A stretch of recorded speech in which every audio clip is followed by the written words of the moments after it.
Today we will read about All Is Not Lost.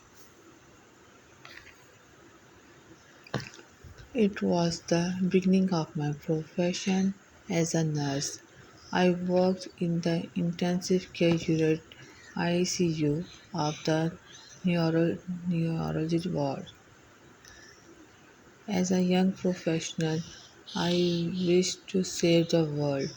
I was excited to see the patients making quick recoveries from devastating accidents, yet I was pained to nurse those who were struck with acute neurological disorder. One day, standing at the bedside of a young patient, I wondered if she could make the same recovery like others. Hira had received severe head and spinal injuries as she was hit by a speeding bus while crossing a bus road. I took her lifeless arms in my hands and tried to do several exercises on her, but in vain.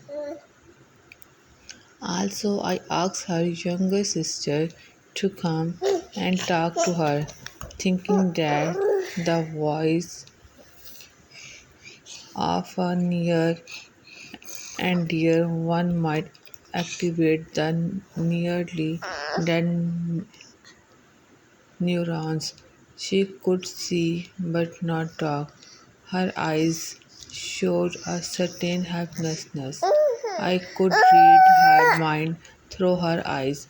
Perhaps she wanted to say, "Please help me." A fellow nurse came near me and asked, "Rahila, what are you doing? Fighting a lost battle?" I was shocked at first to hear a colleague making a hopeless comment. Then I replied, "I am trying to make her brain process by her sister's voice. Also, I am doing my best to ensure that her arms and legs get proper exercise, that this might help her walk."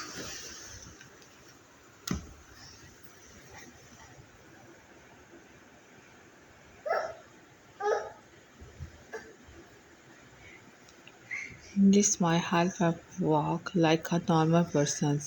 Meanwhile, a senior doctor on duty walked in.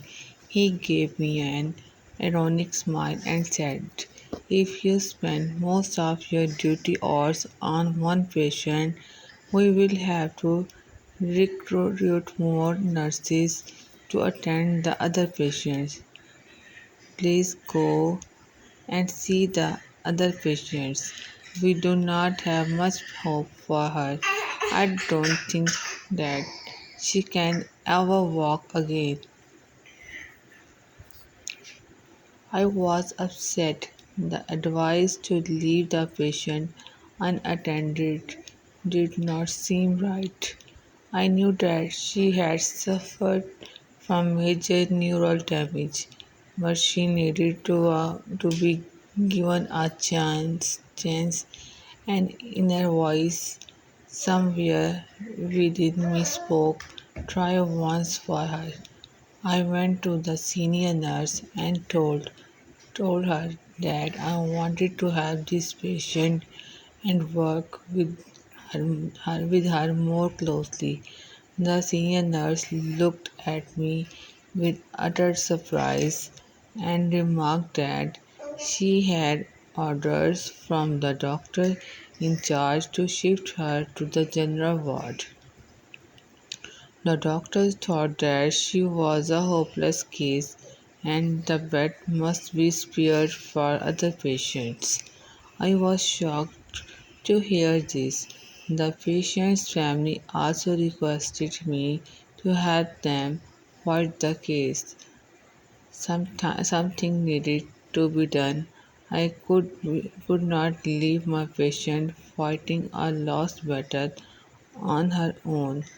I made up my mind to risk my career and help the patient. I requested the senior doctors to allow me attend this young helpless patient. Somehow I was able to make the patient stay in the ICU. I continued to work on Hira, but she was not making much recovery. I felt as hopeless as she was to see her lay on the bed in a miserable state. Could I be able to justify my stains before the senior doctors? I did not lose hope. I continued to work with patience and kept doing exercise with her. Gradually, I could see her making a slight recovery. One day, I was thrilled to see she lifted her little finger. All was not lost. I was sent on a 3 month training course to Karachi. I made all possible attempts to leave my patient in good hands. I returned after 3 months to see my patient's bed taken by another. My feet froze to the ground. I did not have the courage to ask what happened. As I stood near the bed with several questions popping in my mind, I felt a gentle pat on my shoulder. I turned around and see a young woman smiling at me. "Are you looking for your patient?" she said and gave me a big hug. "Thank you for everything you did. I know you did not allow them to make me lead a crippled life." I stood still until her family came around with big smiles on their faces. Thanks to Allah, she was my patient, standing and walking on her own feet. I could not recognize her without the machinery and tubes around her body. She walked and crutches which she would leave in a few months. I was glad that before my efforts bore fruit. But most of all, I was happy that Allah Almighty had helped me win a lost battle. She and her family had entered into a considerable bond of friendship with me. I was humbled by their sense of gratitude gratitude towards me. I felt a sense of renewed strength in me. Where there is a will, there is a way. I was proud to be a nurse.